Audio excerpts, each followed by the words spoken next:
start? Well, that's a good question. Why don't you talk about, what's going on with you right now? What is top of your mind? Like I said, we've read a little bit.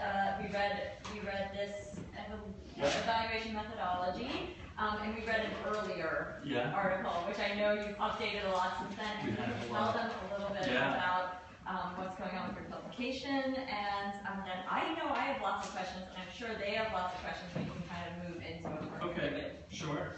And so what I thought, I'll just explain this really quickly, and then I would like to move into why I put the newspapers out, and we can just do a quick kind of exercise and discussion about it.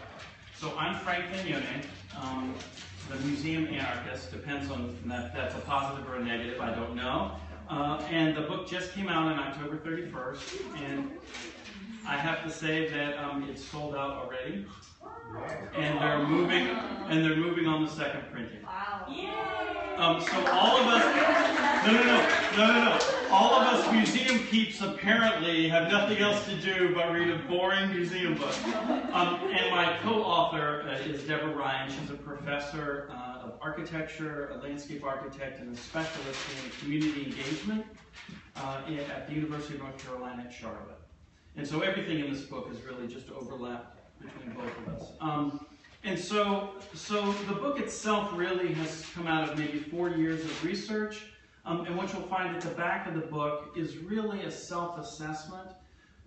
One thing that we feel very strongly about is that public historians, museum professionals, people who work in these small cultural institutions need to feel validated and empowered to make choices and test things on their own.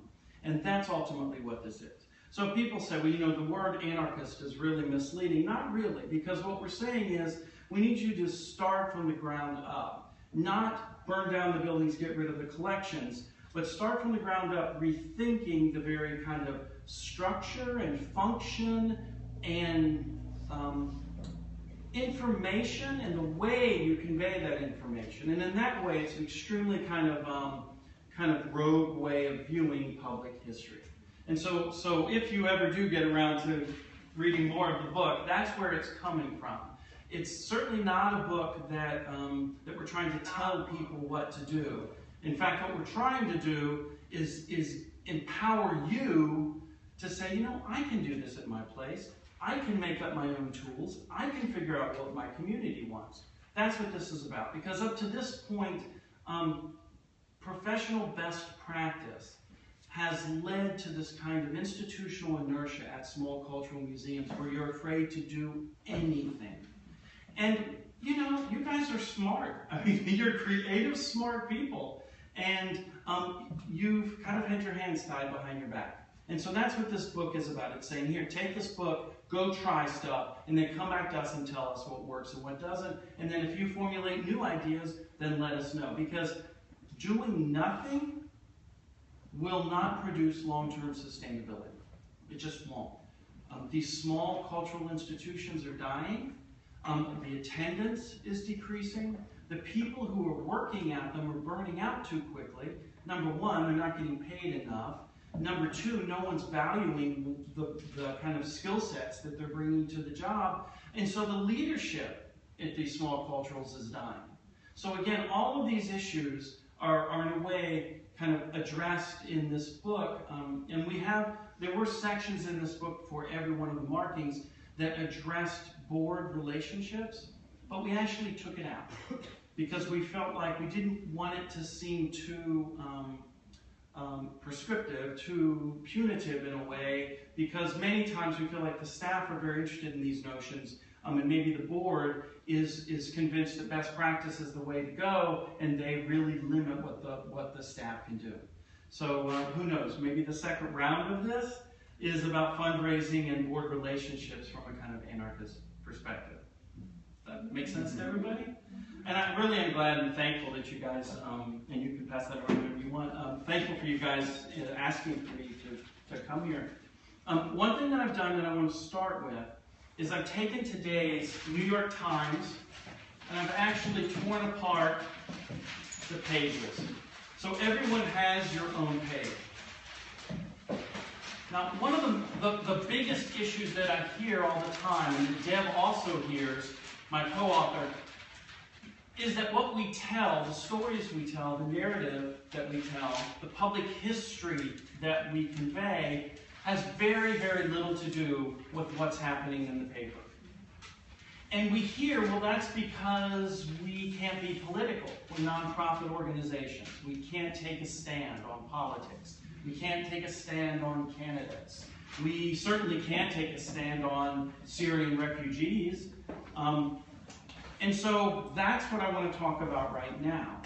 Because everyone has this paper in front of them. And I woke up this morning seeing the pictures of what was happening, not only in Paris, but in Africa, in Syria, all over. And I thought to myself, so we go to our nice little house museums and our nice little historic sites, and we talk about colonial America, and George Washington ate here and slept here. And there's not much about what we talk about, number one, that's tactile. And by tactile, I mean emotionally tactile. And I also mean physically tactile. You can't touch anything, right? So, so these two kind of major areas of us being human beings, right? Emotionally tactile, and physically tactile, are denied at these small culturals. And so my front page, of course, is talking about Paris. It's talking about the other plots of terrorists across Europe, how Europe itself is battling about stronger security on the borders, which is interesting, right? Because we have the European Union with different countries. Each one needs to remain autonomous, wants to remain autonomous, but they've also formed this union. Well, that should sound kind of familiar to you, because that's precisely how the United States was started to be formed, and then later, the arguments about the Civil War. So this issue that's happening right now in Europe, whether or not the borders need to be more secure, whether or not the Syrians are the ones that should be blamed for terrorism. If I were in this house in Morris Jumel Mansion, and the reason why Morris Jumel Mansion is here is because George Washington used it as his headquarters during the battle with the British right before New York City was occupied. So he lost here. This was not a happy place for him. And he was able to stand on the front porch and look at the Battle of Brooklyn. So there's battle right in your backyard, right? The Quartering Act is occurring, which is that your house, they could just come to your house and take it over. Kick you, your husband, your kids, your dog out of your house. To hell with you. You go somewhere else. Go live with your family, right? So we could go on and on. So I want everyone to just it's not going to take very long, because I want you to look at your paper, both sides. I want you to pick a story that you think could be transformed, translated into a small historic site. So when someone comes to that site for that day, it's one tiny piece of the tour that you give. You make some connection to the newspaper that they just read while they were drinking their coffee before they came to their house. So let's just take 1 minute. That's all you're going to need.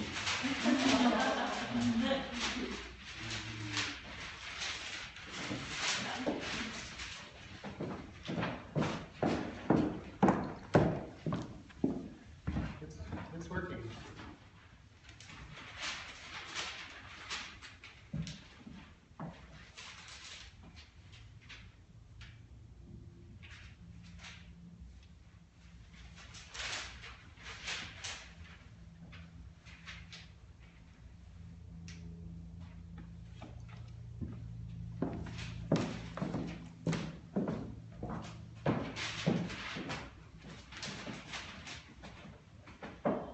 I like that this guy's so intentfully reading the paper.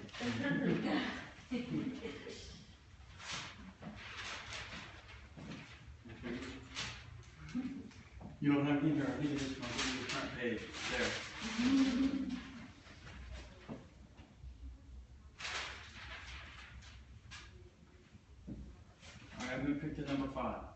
2, 3, 4, 5. You. Yes, what's your name? Kara, hi. Kara, hi. So Kara, tell us what the front page story is and how you could see it somehow relating back to a historic site narrative.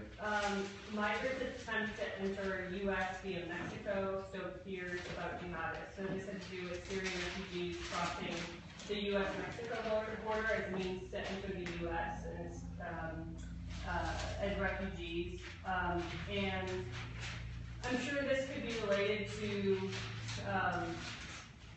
Revolutionary or Civil War and the establishment of one nation against another, and who has permission, who's granting permission to citizens. But I also had a large Saks Fifth Avenue ad. That was my Which in itself, the consumption and commercialism of our society would add to it. But you could also expand that to include slavery issues during the Civil War, because you know the slaves are trying to sneak over borders and trying to get out of the South, or trying to even get out of New York City, because there were lots of slaves in New York City very early on before they were outlawed. What about you? Thank you. Well, What's your name? Oh, Katie. Katie. And I mean, I would definitely. So the headline is also about Syria, but Syrian refugees, but about Europe tightening its borders and fearing refugees. And of course, I think of immigration restrictions and how, because I work at the Tenement Museum, that's kind of the first thing I think of, but and also kind of how this history has repeated itself several times over, this kind of fear of new people and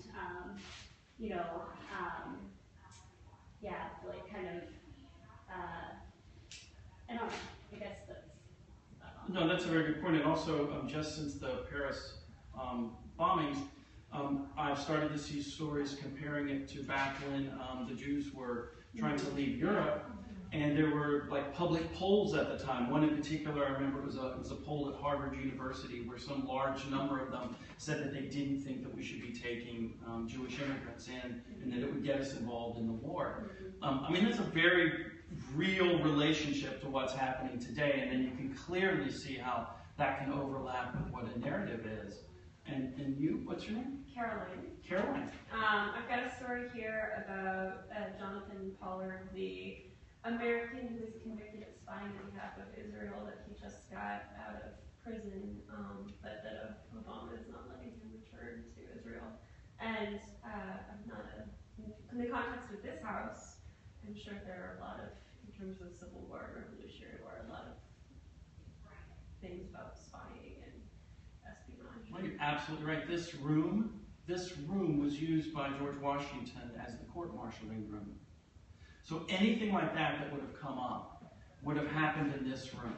And so you could easily see how that is just a kind of quick conversation about how many of you heard about this. Well, that precise issue occurred in this room.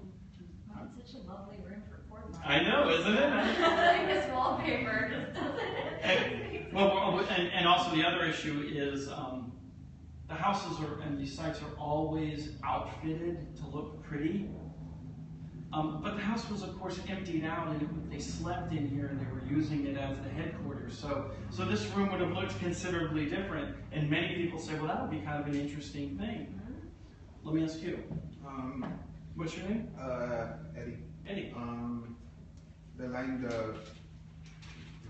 headline says, a random Europe tilts towards bolder security, starting a rights debate. France and Belgium raised concerns for civil liberties. And we tried to, probably this house, because at that time they were fighting for like a social contract, like democratic ideals, or even like the attack in Europe or in Paris was being framed as, kind of an attack on America's oldest ally and kind of Republican ideals and freedom, certain liberties that are kind of Right. And maybe this is what right. George Washington was fighting for. Right. And can you imagine the city of New York when they're fighting over occupying the city. I mean, I think the same sort of grisly battles are happening here, right outside of their door, that's happening in Syria. Of course, different machinery and all of that, but the same sort of emotional issues. You know, you were talking about going to the 9/11 museum, I think, tomorrow. We're all young enough to feel tactily, emotionally, the 9/11 issue. But I've got an 18-year-old who was in preschool and she doesn't really remember it. And so there's this point, for instance, the Battle of Brooklyn was fought right at one of our sites, at Old Stonehouse. But as you and I all know, these battles have kind of this kind of soft edge history about them, right? And so how would you get to that harder edge history so that people could tactfully understand what it meant for the Battle of Brooklyn, which was just at people's houses? That the Civil War was in their house. You know, they're grabbing their kids and taking them in the basement. And so you're precisely right. That's exactly right. That kind of notion can inform when someone comes to a house. What do you have? Tell me your name. My name is Ina. I'm not too familiar with American history. That's fine. I have to say. So where are you from? I'm from the Netherlands. So talk about the Netherlands. Well, actually, you mentioned, well, the headline is Bill to restrict Syrians' entry into the U.S. passes in the House. So that's kind of upsetting.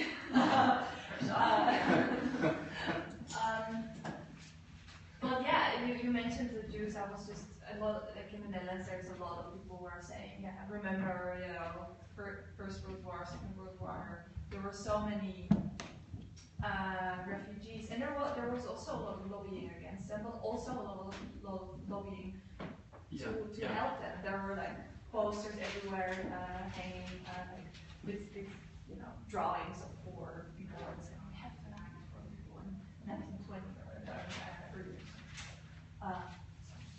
Let me ask you all.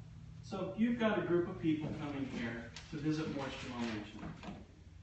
How might you include some of this information in a tour? And now one thing is that the staff and the board need to accept that this kind of dialogue is important and necessary in what you do, right? Because right now, most historic sites don't. I mean, a tenement museum may, but I don't know many historic sites except maybe the Hull House, you know, where you walk in there and they're going to say blah, blah, blah.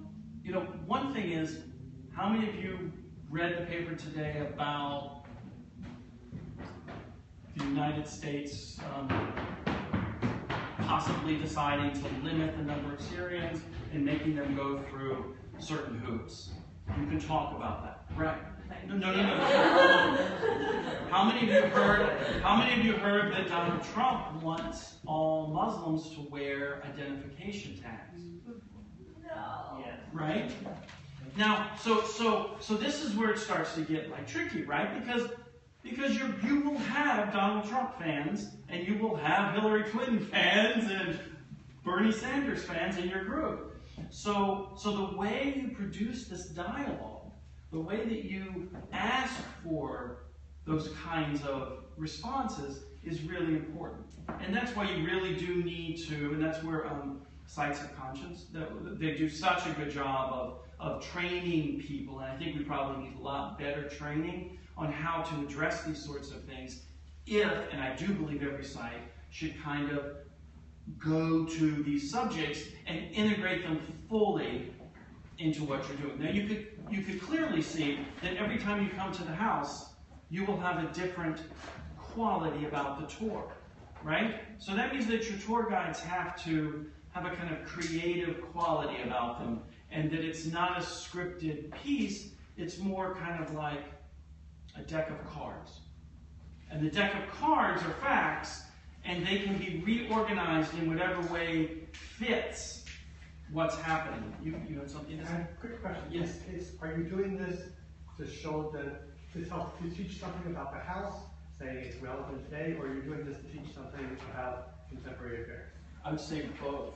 It's the thing that we're most afraid of. That public history, I mean, you're starting to get there. Public sacred history and certainly historic house museums are all about the past.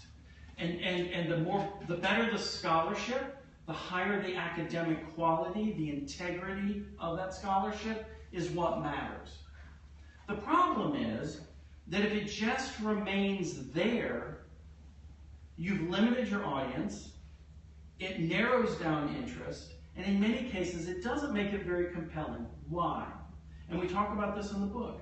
Because everyone who comes to these sites has kind of prior knowledge. And that prior knowledge is that newspaper that I just put in front of you. Now, so most all of us have probably read the New York Times. I would say that not all of us have read this paper. So take one of these sheets. This is the local kind of paper for northern Manhattan, for Spanish speaking. Now, of course, the neighborhood surrounding Morris Jumel Mansion, whose narrative is all about colonial America, Madame Jumel. You have to ask yourself, are they interested? Is this audience interested? Will they find these stories compelling?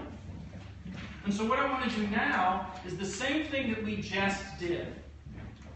Except that I want you to, if you don't speak Spanish, you can kind of guess what's happening here. But I want you to start to imagine an audience from this readership, perhaps not only the readership of the New York Times, but this readership.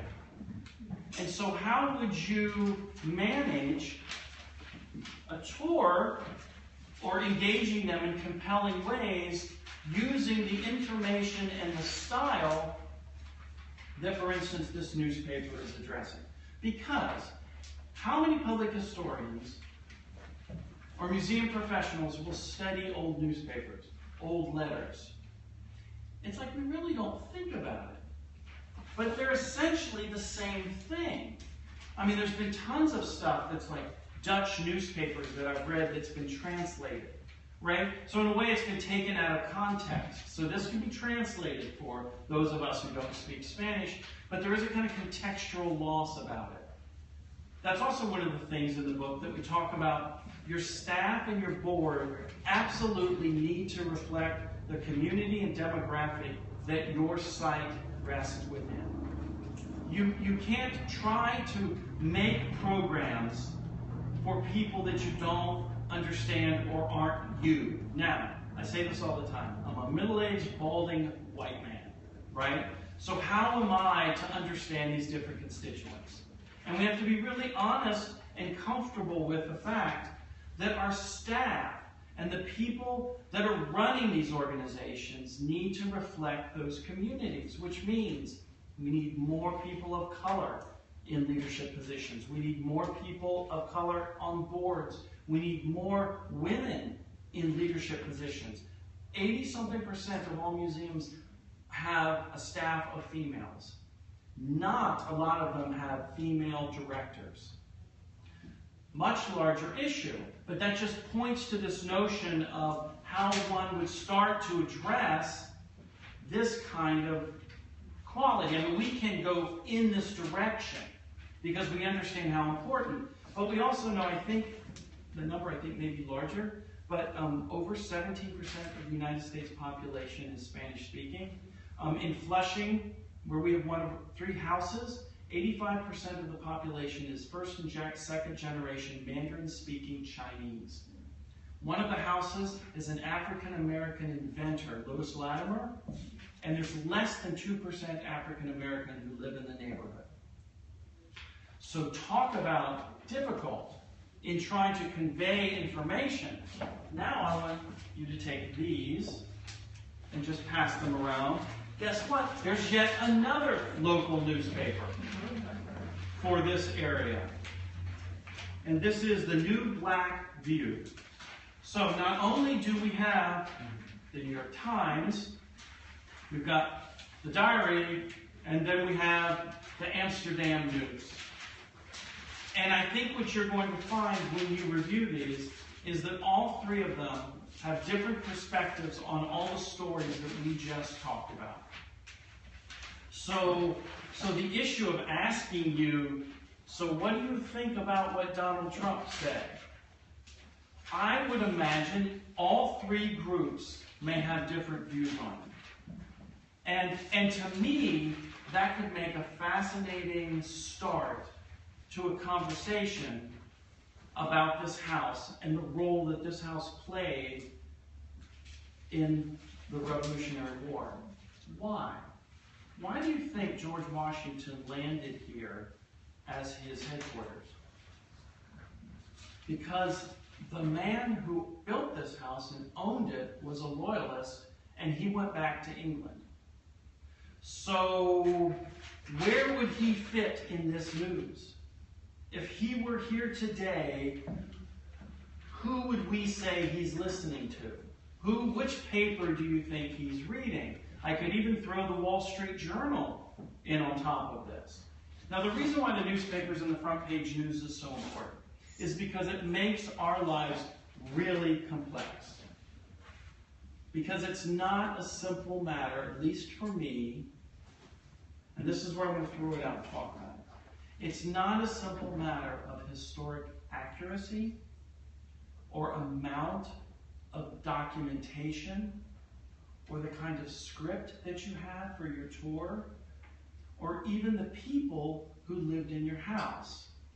One of the problems with these sites is that we narrow the legacies down so much that you totally eradicate any other conversations. I mean, slavery, servants, women, neighbors, military people, delivery men. I mean, just it goes on and on. And I think one of the things that we felt comfortable with is, the Downton Abbey downstairs, upstairs thing. Okay, great, let's get past that because there's just a lot more beyond that. It's one of the things that the Tenement Museum's able to do. Why? Because the Tenement Museum didn't have the baggage Morris Jumel does, for instance. This was started, I want to say it was like 1917 or something, as a house museum. Van Cortlandt House is one of our houses, one of the first house museums in the nation. And by baggage, I don't necessarily mean it negative, I just mean there's a lot of stuff that has been researched and institutionalized that the Tenement Museum didn't have. In 50 years, the Tenement Museum will have a lot of institutional baggage. Right now, it doesn't. And so I want to throw all that just right back on your laps and talk about not only what you read from our methodology of evaluating these historic sites, because you can start to see how there's little pie pieces and everything, how you would judge those, how you would subjectively view the narrative at a house museum if where we're coming from says that you have these three newspapers and you need to start engaging those three constituents. So, let's talk about that. Let's talk about it. So, I have go a ahead. question. So, does this house have access to, or are there records or archives of these types of sources from back when the house was being used by George Washington and other in the Jumel family and everything? Yeah, I mean, you know that you can, all the archives, you can find that stuff. There are some things, obviously, like histories of the female are very difficult to find in some cases. And just because we're at Morris Jumel, please understand, I'm not using it as a negative example of this. In fact, Morris Jumel is really one of the absolute best that do this. And Carol Ward, whom you'll meet in a little bit, is one of the best executive directors I've ever met. And she's expanded the narrative, and you can see that this room's not a period room. This room's set up so we can do exactly what we're doing here. It used to be a period room, and there were barriers up. But you also see that there were barriers up in other parts of the room. And so far in this conversation, I haven't talked at all about the environment, barriers, text boxes, period rooms, deck arts. That's it. We've got 5 sections of that disc that you guys studied, and we're only talking about like one section right now. Go ahead. So I was just thinking actually about the Tenement Museum in kind of, I think that I love everything that we're talking about and completely agree that we need to open up the discussion and make things relevant today. But the only time that I've experienced a museum trying to do that is at the Tenement Museum, and I think it was a really valiant effort. It was one of those, I don't know, conversations after the tour, before the tour about immigration, and I think it really didn't work. I mean, it was really something kind of almost just skin deep about it. I mean, we didn't, because it's just so hard to do. And so bringing in all these different perspectives and making, having a meaningful discussion in just like a 30-minute or 40-minute hour even time period with people who don't know each other. So I'm curious as to, keeping that in mind, if you have, what would make that, what are the elements that make that discussion work? And again, Sites of Conscience, they do that. They do trainings just for this, that in a 45-minute tour that you can get there. I don't know, my experience was actually really good because there were multi-layers of narratives when I was at the Tenement Museum. I do believe that you absolutely can do it. I've heard that as a reason to not try.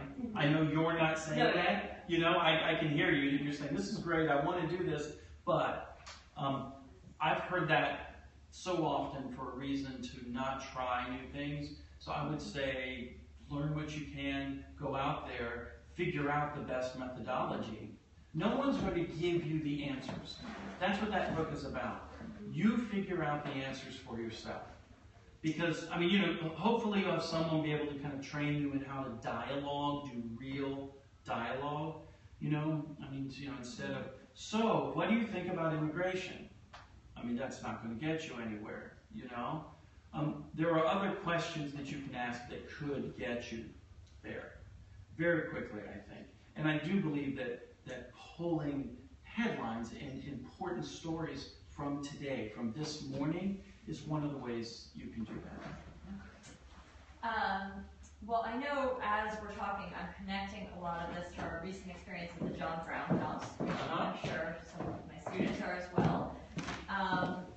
Because it was an experience that really left us with a lot of questions and led to very heated discussions about what the John Brown House could do and be.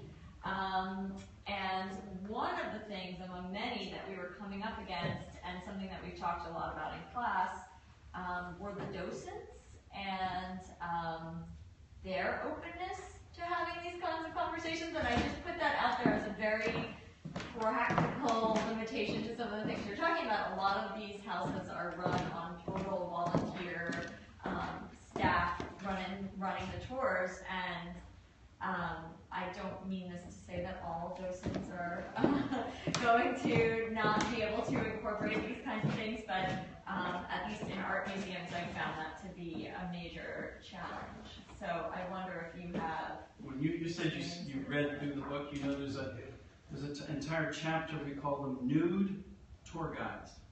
The nude tour guides? Okay. I think you're really genius at your word choices here, right? Like the anarchist guide, the nude tour guide, get our attention. That's great. All right, tell me, I want to know. Well, the point here is, and I've done tons of tour guide selection and training, and I know exactly what you're saying. No question about it. I think what we have to do is provide a safe zone for the tour guides to be creative. And it goes into detail here. But again, I think rather than scripts, that you think of them as like playing cards. And there's even been the suggestion that maybe historic narratives should be presented like social stories. How many of you are familiar with social stories?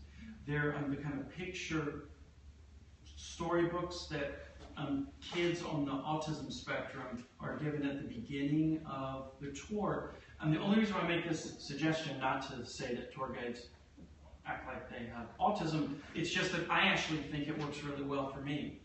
Rather than telling me exactly what I need to say, it gives me an image of what the story needs to convey. And so it's a very different feeling than a kind of written script and dates and things like that. and in the book we actually address that quality of tour guides, that what you're looking for is not necessarily someone who will dictate or say exactly back what you want them to say, but someone who is creative and pliable enough. And you know what? We have to ease up a bit, because these are volunteers. They love what they're doing, and in fact, they can bring humanity to the experience. Usually when you're in a house museum, the most kind of interesting, compelling part of it is when your tour guide's a little quirky, you know? And you know what? I think we need to embrace that, within limits, of course. Embrace that, and we have this notion that professionalism and this level of expectation about what they convey needs to be for someone who has a PhD. And it's just not, it's not possible, and I think the demands are unreasonable, and I think it's leading us to inherently have an adversarial relationship with our tour guides. And that's kind of the way I feel about it. I mean, I have tons of experience, just like I'm sure all of you do, with dealing with tour guides. I happen to think a lot of times it's not the tour guides, it's our expectations of the tour guides, and it's the way we've organized the tour guide program, education, all of that. Just my take. You don't have to agree. No, I think, you know, and honestly, I've kind of come around after years of being in art museums and the docents trying to train the docents with everything they have to do these very open-ended tours, and the docents just cannot do it. All they want to do is lecture. Is that sometimes also, you know, to a certain extent, lectures are an okay part of what we can offer to the public, as long as it's just one of those many things.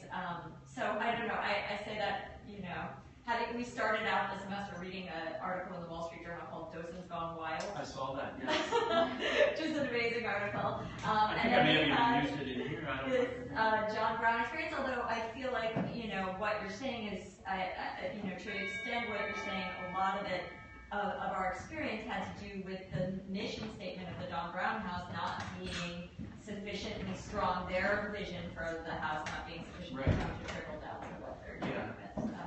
And again, I could just push back and say, well, perhaps the way that you're training your tour guides is leading them to believe that that's what you want. So you may say, no, be creative, open-ended. Here's your book. Read all of this and make sure you memorize it. Right. Have you modeled that creativity in your training? And the very methodology that you convey the information should be expressive of the level of creativity and open-endedness that you want. Now that's a project, isn't it? Right? That's a project. How would you train a tour guide in a way that's open-ended, all the stuff that you really want?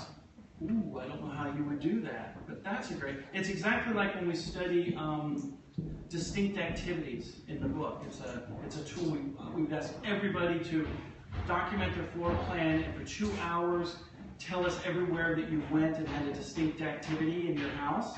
And then we calculated that.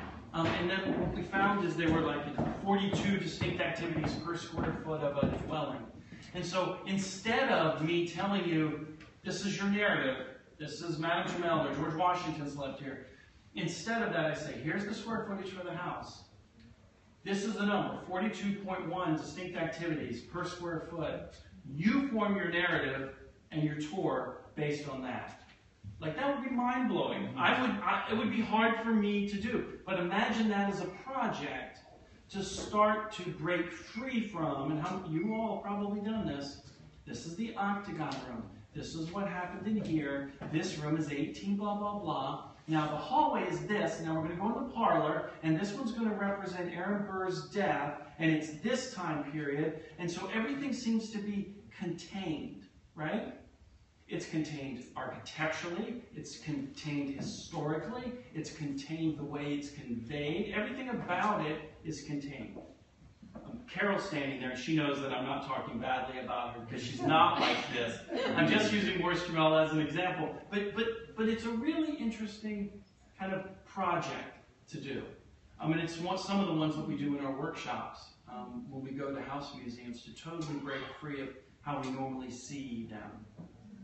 This is really interesting because that means you're not buying it. When you say it's interesting, I'm thinking you're saying like give us the map, and I was just tying it to this reading that we had, Jennifer Barrett and museums in the public sphere, and she has this argument where museum as the public intellectual, and she uses the Freire as an idea of spaces of representation versus representations of space. So representations of space is already, that contain history, yep. And the representation of space is inhabited space by. So when you have this plan and idea of representation of space and an approach where the institution is a public intellectual, then you have a staff that can shuffle through these newspapers and kind of program this map that was given to you in an idea that will probably use representations of space. You're absolutely right. You're smarter than I am because you're using terms that I don't know. But what you can see is exactly what he's talking about. These are from 2 tools from the book. This one is actually my apartment. And it's 2 hours in the morning before I leave, and I just track me waking up in bed, going to the bathroom, taking a shower, making coffee, blah, blah, blah. And then our next one is we actually ask people to start quantifying how many activities they did in those areas and how much time they spent in there. So I can ask you to do this, right? And then we get an average, and you kind of figure out, well, this is what we're going to do. We're going to look at our house from this perspective. So what kind of tour would you design using this as a kind of methodology? Right? It's completely like what? How in the world? I'm going to talk about George Washington and Aaron Burr, and this room was the court-martial room. How am I going to do that? And it's all got to be with tactility, opening drawers, sitting down, opening windows. I mean, it's just like everything.